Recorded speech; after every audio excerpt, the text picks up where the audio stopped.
Hey, I'm Brian with Canadian Auto Shield, and today we're going to answer one of your biggest questions. Does my new car really need a paint correction? Today we have a brand new CT5 V-Spec in the shop, and the car might look good from far, but up close, it looks far from good. Now, people wonder, does my new car really need a paint correction? A paint correction is just another terminology for polishing the paint to remove any type of watermarks, any type of light scratches, marring, anything like that. Despite what you may think, a paint correction will not fill in stone chip. Okay, so let's take a look at this brand new paint on this Cadillac.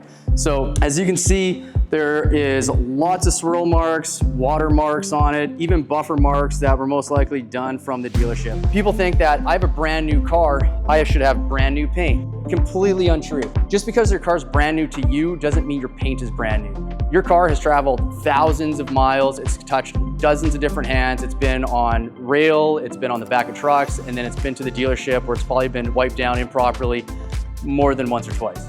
So with this specific vehicle, we're going to be performing a full paint correction on it prior to doing any type of protection, because the last thing you want to do is spend a lot of money on getting it protected and having it look like this.